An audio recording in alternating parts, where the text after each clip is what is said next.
Hey, what is up guys? Welcome back to the channel, and I am now finishing off the money method weeks, and this car is again returning, the Pikes Peak, and no, I cannot show you where it is because it's currently not in the Legends dealer.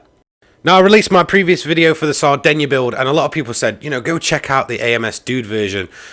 So that's exactly what I did. So big shout out to him for this setup. Don't thank me. Go over to his channel, subscribe, all that good stuff, because the guy's an absolute legend, and this build is honestly incredible. Probably my new go-to in terms of GT7. So don't forget to head over there after you've watched this video. Go and watch his version and give him some support. Subscribe to him. Like his content. The guy's an absolutely awesome guy and definitely deserves more subscribers than he actually has. So go and blow up his channel, guys.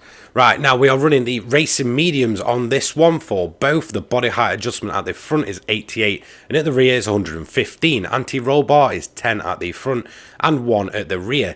Damping ratio compression is 40 on both, and the expansion is 50 on both. Natural frequency is 5.00 front, 4.25 rear. Negative camber angle 1.5 and 1.7. Toe angle is 0 for both. Differential side, we've got initial torque at 5 on both. Acceleration sensitivity is 30 at the front, 20 at the rear. Braking sensitivity is 60 on both, and the front rear torque distribution is set to 50-50. That's what I recommend you leave it at. Fully customizable racing transmission set to 320. Now you do need manual adjustments on this one. Put your final at 2.125. The best way is to work your way from 6th gear backwards. That's how I got this to work. And 6th is going to be 1.400-366.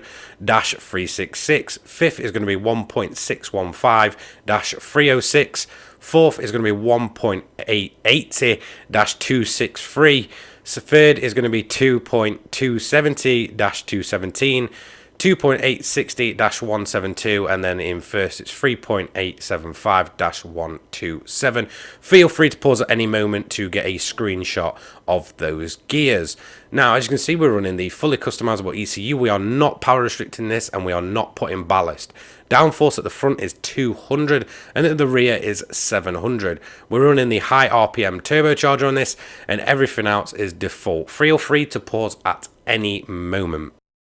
So this is for the new players, just to cater to them. You're going to head into Europe over to Sardinia, and it's the World Touring Car 800 event that you need for this one. We'll just go in and go and head and enter that one. And as you can see, we've already got the Escudo Pikes Peak selected, and it's going to let us just jump in, no problem at all. Now here's how I suggest you run this, and this is the way that AMS Dude says you should run this. Now you want to put it at fuel mix 4, and you're going to essentially do a 2-stop, but don't let that put you off. You can get into the 23 minutes at Sardinia with this build quite easily. Now this was my initial first run. Since then I've run it a countless amount of times because, well, it's actually enjoyable, and it's probably one of the easiest events. Yes, the payout isn't as high as Tokyo or Le Mans, but you're doing it in 23 minutes, so it allows you to almost do this 3 times within the hour, and I fully recommend jumping on this while you can, because Polyphony will probably change the performance points again at some point. They'll probably start re-enabling things. Currently the suspension is disabled from, you know, how it changes your PP, as well as I believe everything to do with the differential as well. As you can see, we've got a massive speed advantage with this car. Now, my fastest lap, I believe overall, was about a 129. I have currently, since then, got a 127. So you can get ridiculously fast lap times with this. So, opening lap, as you can see, we're making an absolute mockery of these Group 3s. I recommend just working your way through as cleanly as possible. Obviously, the damage is kind of up since, I believe, update 1.20. So if you do hit them, you will take damage, and yes, you will notice it. Now, the good thing about this car, I do recommend kind of short shifting it. It does have a ton of turbo lag. It is really, really bad. So I do recommend trying to, you know, keep them revs up as high as you possibly can to avoid it bogging down and trying to spew back up the turbo.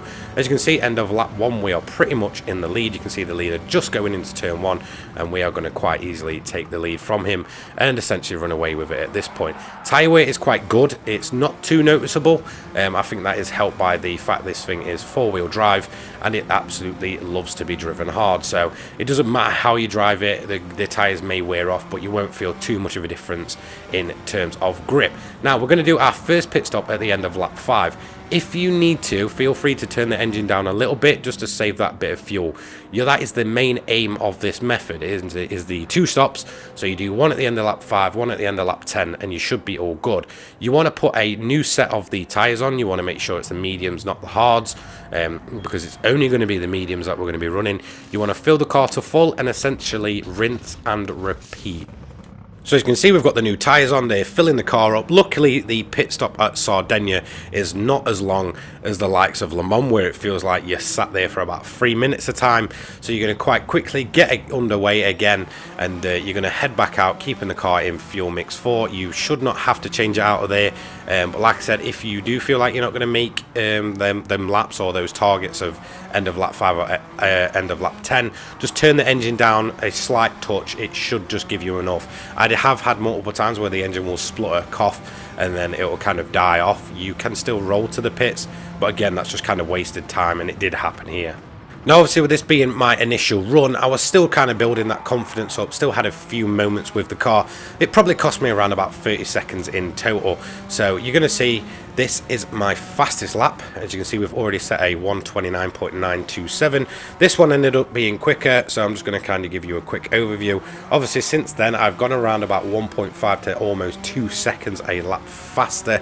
Obviously, your lap times will come down with the more your confidence grows with this build. It obviously is insanely quick, and it's quite difficult to kind of get used to just how much grip is there with this car and the way it likes to be driven. Like I said, the main thing you want to avoid is letting the turbo lag kick in. You want to try and keep the revs up as high as possible. As you can see, we're breaking down for this pretty awkward left-hander.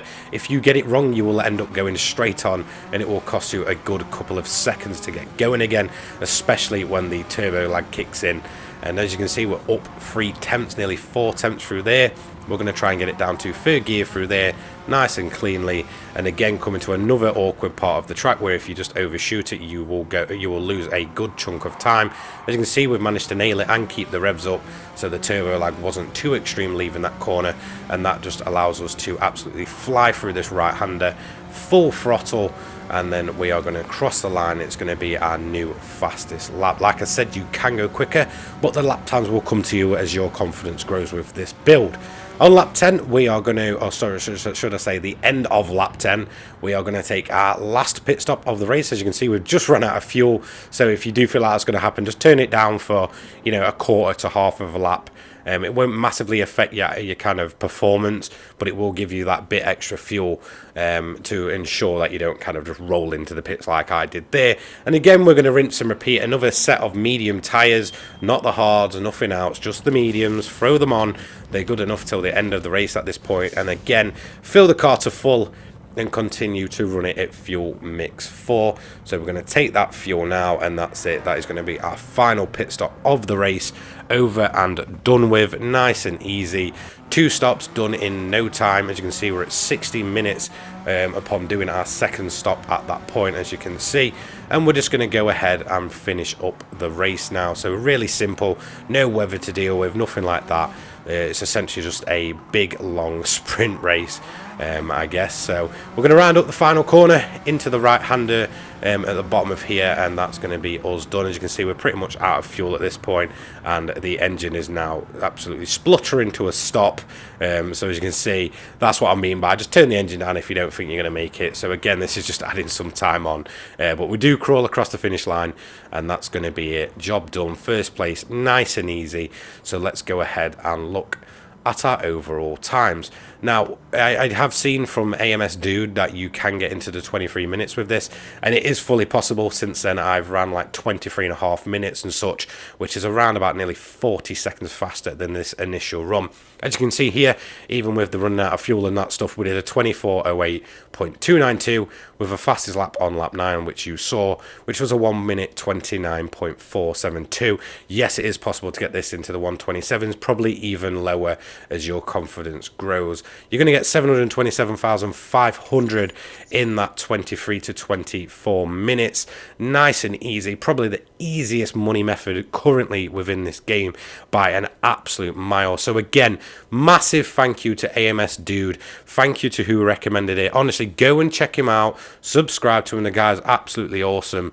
He really does make some really, really good builds for Gran Turismo 7, and this is probably the highlight of the bunch. So I fully recommend trying this out. Fully recommend heading over there, giving him some support. Tell him I sent you, and yeah, he really does deserve more subscribers on YouTube. In my honest opinion, the guy's an absolute machine when it comes to tunes and builds. So that's going to be it for today's video. Don't forget to like, comment, and subscribe. That is the money week over and done with. Thank you so much for the support, and I'll see you all in the next one. Cheers, guys. Peace.